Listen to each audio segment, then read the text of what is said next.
Bonjour à tous, je suis le docteur François Lestel, je suis pneumologue à l'hôpital Louis Pradel à Lyon, donc, qui fait partie du réseau pneumotension, et donc je suis amené à voir dans le cadre de mon activité beaucoup de patients avec une hypertension pulmonaire. Donc je suis très content de faire cette intervention aujourd'hui devant vous. Et donc je vais vous faire un topo sur les recommandations générales dans l'hypertension pulmonaire. Donc l'objectif, c'est pas de parler des traitements spécifiques de l'hypertension pulmonaire, mais d'aller au-delà de la prise en charge médicamenteuse. Donc, en résumé rapide, comment se caractérise votre maladie? Alors, vous savez que le cœur, c'est la pompe de l'organisme, c'est un muscle découpé en 4 cavités. Alors, sur la droite du schéma, vous avez le cœur gauche qui pousse le sang qui est riche en oxygène. Donc, si vous vous rappelez de vos cours de sciences naturelles ou de SVT, donc c'est le sang rouge. Le cœur droit, lui, transporte le sang qui est pauvre en oxygène. Il pousse ce sang dans les artères pulmonaires, donc ce sont les vaisseaux qui vont du cœur jusqu'au poumon. Et quand vous faites un effort, finalement, la pompe de l'organisme, donc le cœur, va essayer de battre plus vite et plus fort. En cas d'hypertension pulmonaire, en fait, il va y avoir une obstruction de ces petits vaisseaux, donc en aval des grosses artères pulmonaires. Et ça va créer une résistance à l'écoulement du sang. Donc la pompe, elle va devoir lutter, elle va devoir forcer davantage pour permettre l'écoulement du sang.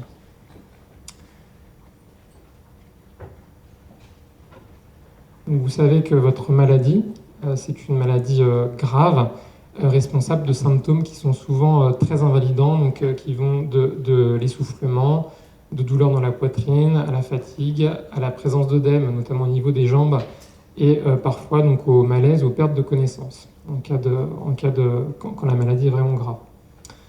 Et donc ces symptômes, ils vont parfois altérer votre qualité de vie et amener à faire des aménagements, voire des sacrifices dans votre quotidien. Je parle de sacrifices quand les patients, notamment les patients qui ont l'habitude d'être très sportifs, ils vont être amenés à faire le deuil de leur activité, de leur vie passée, pour ne pas se mettre en danger.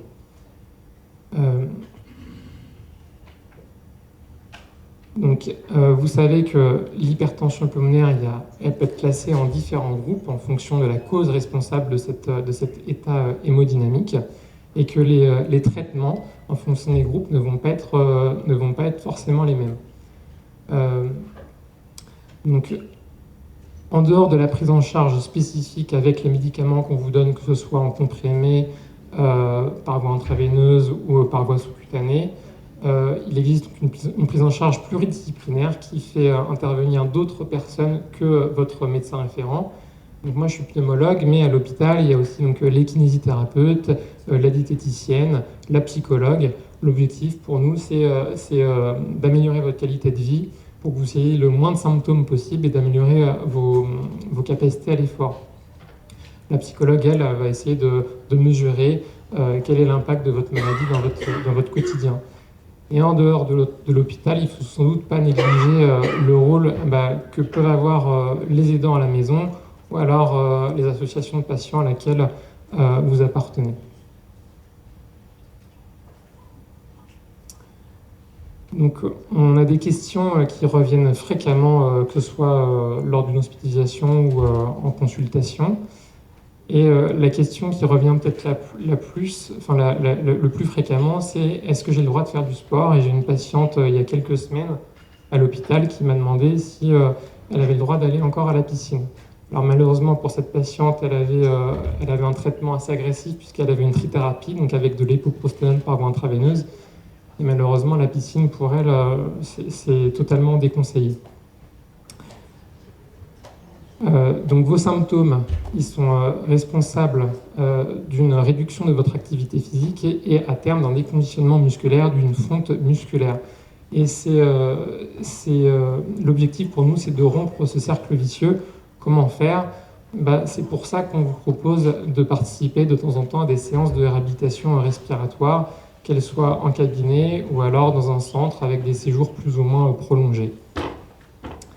Donc il y a des études plus ou moins récentes qui ont montré que ça marchait. Une étude européenne à laquelle la France n'a pas participé qui a comparé deux groupes de patients, un groupe, donc le groupe orange qui est resté à la maison, et un autre groupe de patients qui a participé donc, à un programme de rentraînement avec des séances de vélo donc, enfin, sur un ergocycle, des séances de rentraînement musculaire avec des haltères ou des exercices de respiration. Et globalement, on s'est aperçu que chez le groupe préentraîné, ils avaient une amélioration de leur capacité à l'exercice qui était mesurée dans cette étude, surtout par la distance parcourue au test de marche de 6 minutes. Donc le groupe entraîné, il marchait environ 30 mètres de plus. Il y a d'autres composantes qui ont été étudiées dans ces deux groupes, notamment donc, sur la qualité de vie qui était mesurée à l'aide d'un score, et l'essoufflement bien entendu, et globalement dans le groupe entraîné, il y avait une amélioration de tous ces paramètres. Donc faire du sport quand on a une HTAP, c'est possible, mais vous devez retenir quand même que votre activité doit être modérée et adaptée en fonction de la gravité de votre maladie et de vos symptômes.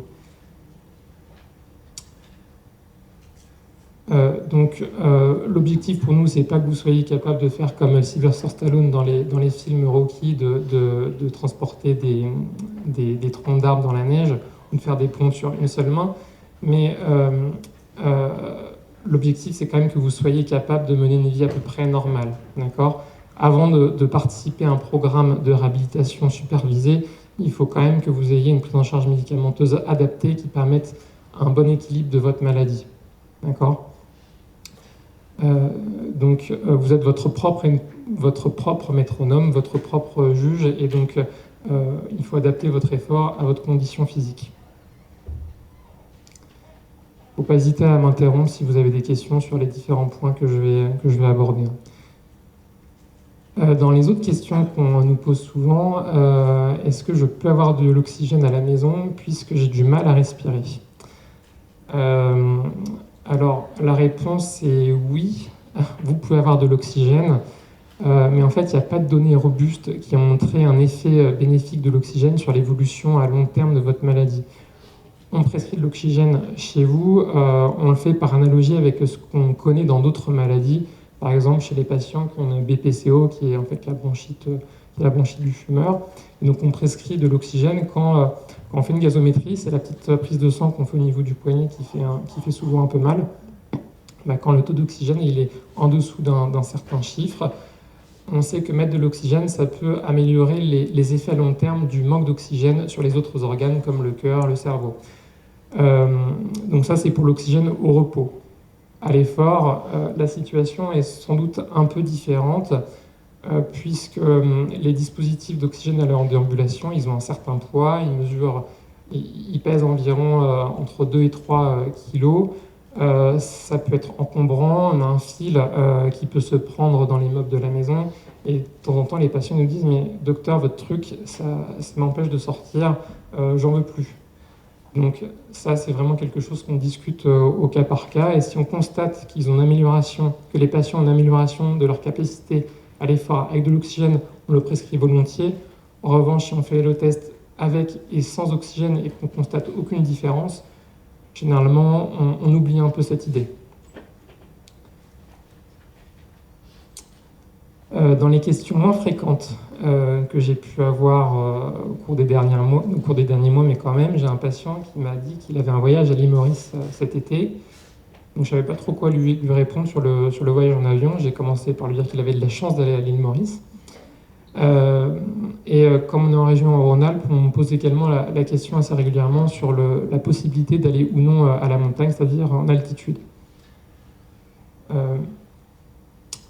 Alors en fait, vous savez que l'air il est composé à 21% d'oxygène, et c'est la concentration, on va dire, optimale qui permet la respiration normale chez l'être humain en bonne santé. Avec l'altitude, en fait, ce taux d'oxygène, il va décroître parce qu'il y a une diminution de la pression barométrique. Et bien que, en prenant de l'altitude, il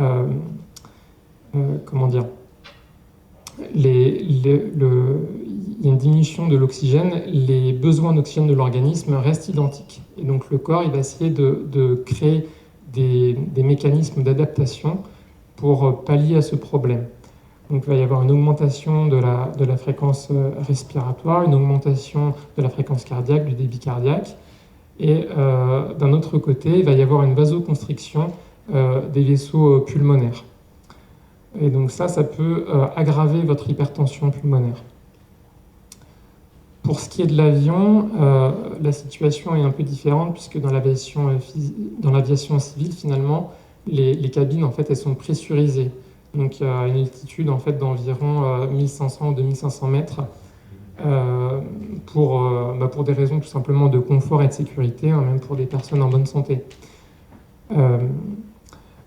Donc j'aurais tendance à dire que le voyage en avion est possible chez les patients qui n'ont pas besoin d'oxygène à l'état, au niveau de la mer en fait, hein, sur Terre, mais que chez les patients qui ont besoin d'oxygène dans leur vie de tous les jours, peut-être augmenter un petit peu le débit quand vous êtes dans l'avion. En cas de doute, il y a également la possibilité d'effectuer une sorte de simulation, ce qu'on appelle dans un test de provocation hypoxique. C'est pas quelque chose à laquelle j'ai beaucoup fait appel et on n'a pas la possibilité, enfin en tout cas Louis Pradel, d'avoir accès à ces cabines, mais je pense que ça peut nous aider dans certains cas quand on a des patients qui sont un peu à la limite d'avoir de l'oxygène quand ils sont sur Terre. Et donc dans les recommandations internationales 2022, il est donc déconseillé d'avoir une exposition prolongée à une altitude supérieure à 1500 mètres. D'accord, si vous y êtes une heure ou deux, il ne va rien se passer. D'accord, mais un séjour plus prolongé et à des altitudes plus élevées, c'est déconseillé.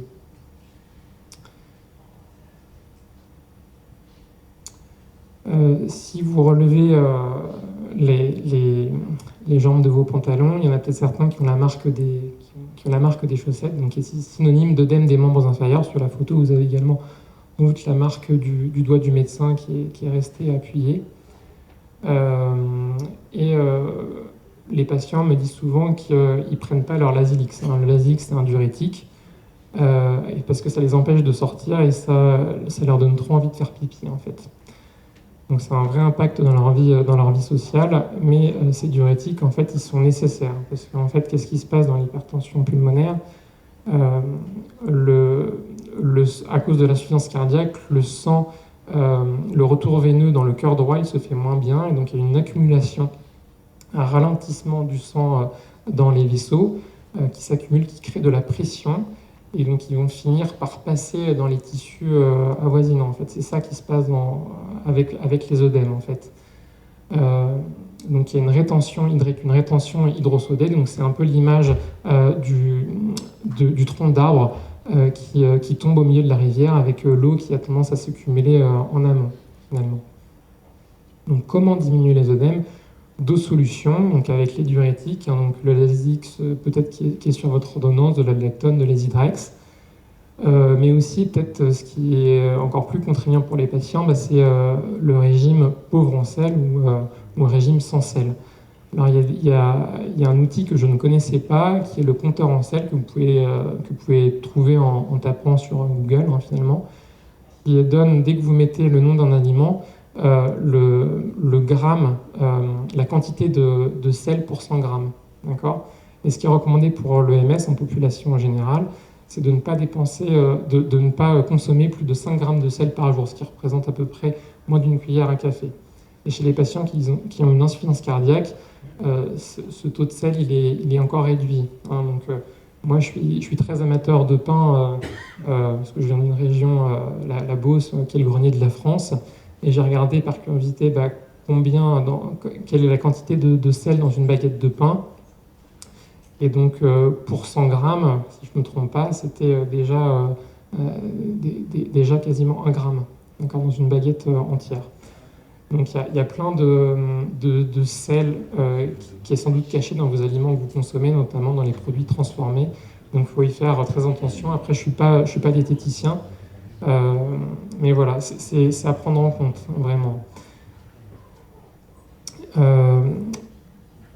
Et donc, un dernier point, pour dire que les œdèmes, ils ne sont pas forcément systématiques d'une aggravation de votre maladie, c'est-à-dire pas forcément systématiques d'une aggravation de votre hypertension pulmonaire, mais ça peut également être un effet secondaire de vos traitements. Un mot mot maintenant donc, sur le fer. Alors, c'est un paramètre qu'on surveille quasiment systématiquement à chacune de vos venues à l'hôpital. Pourquoi? Parce qu'en fait, les carences en fer sont responsables d'anémie, c'est-à-dire une diminution de la production de l'hémoglobine par la moelle osseuse. Et on sait, enfin, des études ont montré que la carence en fer est fréquente chez les patients avec une hypertension pulmonaire et que cette carence en fer est donc associée à une altération de la fonction du muscle du cœur, une aggravation des symptômes et une augmentation de la mortalité. Donc c'est pour cette raison qu'on surveille tous les 6 mois ou tous les ans quand vous venez à l'hôpital et que de temps en temps, il nous arrive de vous supplémenter soit par voie orale, soit par voie intraveineuse. Par voie intraveineuse, les dernières recommandations suggèrent plutôt de supplémenter en cas d'anémie seulement. D'accord ? Mais la carence en fer n'est pas systématiquement synonyme d'anémie. D'accord ?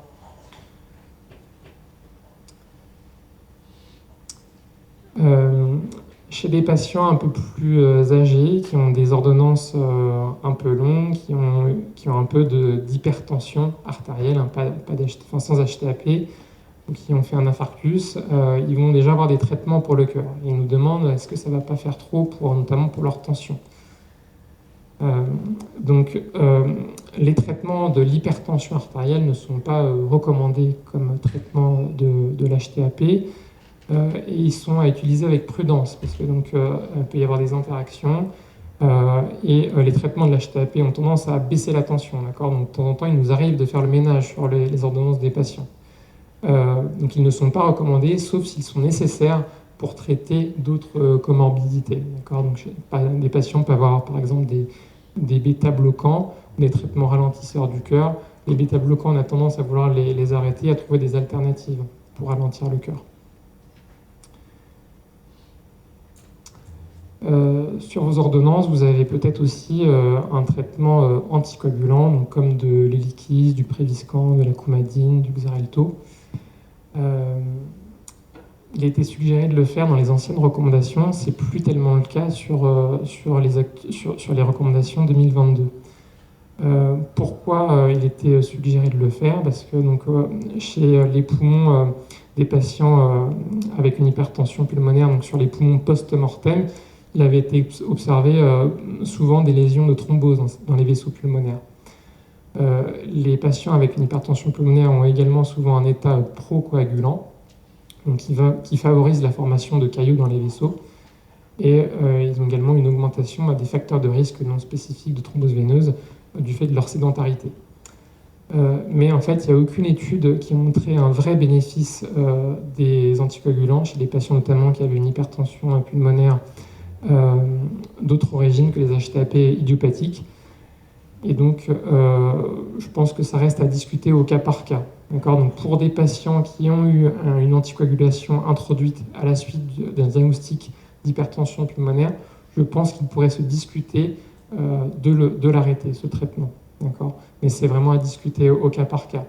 L'anticoagulation, parfois, par contre, est indispensable dans d'autres classes d'hypertension pulmonaire, comme les hypertensions pulmonaires thromboliques chroniques. Et certains patients font également de l'arythmie, et là, c'est aussi indispensable d'avoir une anticoagulation à long terme. La question de la chirurgie. Souvent, les patients ils nous disent qu'ils ont besoin de se faire opérer d'une cataracte ou d'une hanche un peu défaillante. Qu'est-ce qu'on en pense? Moi, je ne suis pas anesthésiste, ce n'est pas moi qui endort les patients, mais ce qu'on sait, c'est que la mortalité des patients qui ont une hypertension pulmonaire est souvent plus importante. Elle est d'environ 2% pour des interventions qui sont programmées, ce qui n'est pas négligeable, et elle est bien plus augmentée pour des interventions qui sont réalisées en urgence. Donc vous faire opérer, c'est possible, mais on vous conseille de vous mettre en relation avec l'équipe qui vous suit pour votre hypertension pulmonaire. Et nous, on se mettra en relation avec les anesthésistes qui connaissent bien l'hypertension pulmonaire pour que vous soyez opéré dans un endroit expert. Et donc, si vous pouvez privilégier les anesthésies loco-régionales, c'est souhaitable. La question des vaccins, maintenant. J'ai pas préparé beaucoup de diapos pour les vaccins, mais il est recommandé de mettre à jour le vaccin contre la grippe, contre le pneumocoque et maintenant contre le SARS-CoV-2. La pneumonie, ça reste une cause de décès dans 7% des cas chez les patients avec une hypertension pulmonaire. Et les vaccins permettent de réduire l'apparition de ces maladies, d'une infection qui risque presque toujours d'aggraver votre maladie.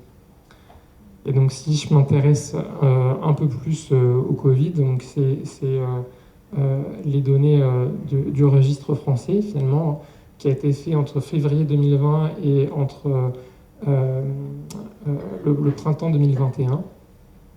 Donc c'est une époque qui me paraît un peu lointaine maintenant, c'était à l'époque quasiment du premier confinement. Donc il y a 211 patients du registre qui ont développé un Covid, ce qui représente à peu près donc, 3% de la cohorte.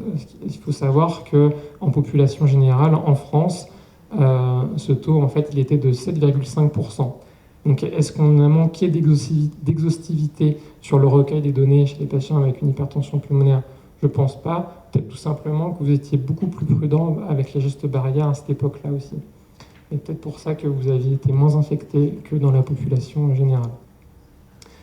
Une des données intéressantes, c'est qu'il y a 40% qui ont pu être traités à la maison, mais donc il y a quand même 60% qui ont dû être hospitalisés. Et parmi ces patients, il y en a quasiment 1 sur 4 qui est quand même décédé. Donc c'est 25%, ce qui est quand même énorme. Donc le Covid, c'est une maladie grave, un peu moins maintenant avec les vaccins. Et donc, il est fortement recommandé de mettre à jour votre vaccination si vous ne l'êtes pas.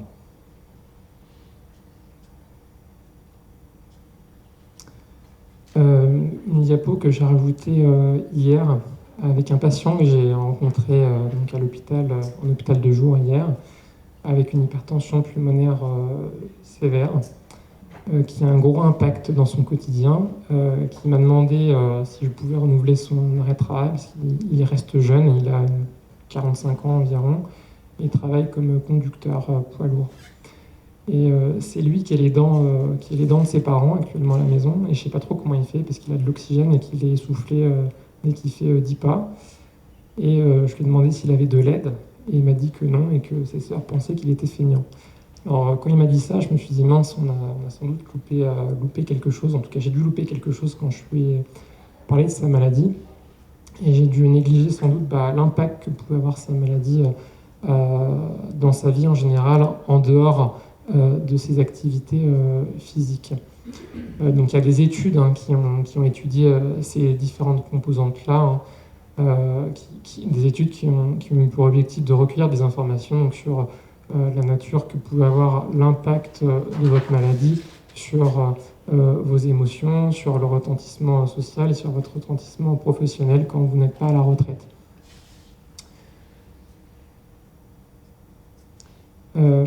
Donc c'est quelque chose à laquelle je ne pense pas souvent finalement pour mes patients, mais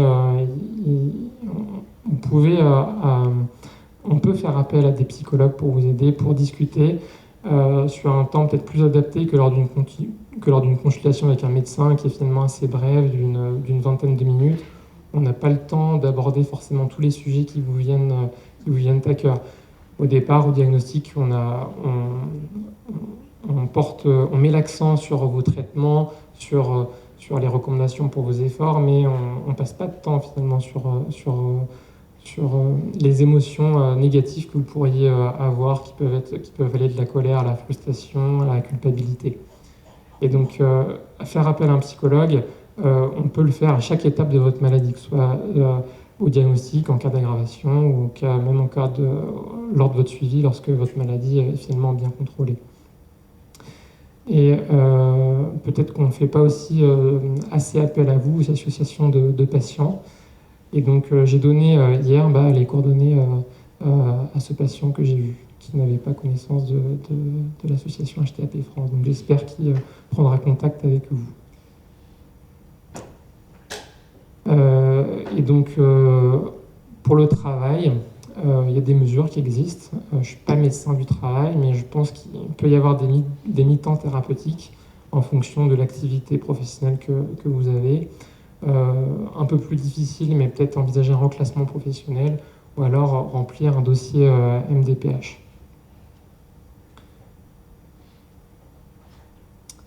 Pour ce qui est des médecines parallèles, alors le sujet avait été abordé sur l'une des sessions précédentes. J'ai pas vraiment d'avis sur le sujet, je connais pas bien l'acupuncture, l'homéopathie, etc. C'est pas des choses que je recommande aux patients, d'accord? Mais je suis pas opposé tant que ce n'est pas néfaste pour le patient. J'ai mis quand même un petit panneau attention, puisque ces médicaments que certains vont pouvoir trouver sur Internet peuvent être responsables d'interactions médicamenteuses importantes, hein, vous l'avez vu sur le topo précédent, soit en diminuant l'efficacité de vos traitements, soit en augmentant leur efficacité. Ça peut être source de toxicité, donc il faut être très vigilant avec tous les produits que vous pouvez consommer sans ordonnance. Et quand il y a un doute, je vous suggère de faire appel à vos médecins. Et quand on ne sait pas, nous on regarde sur le Vidal. On regarde les interactions potentielles.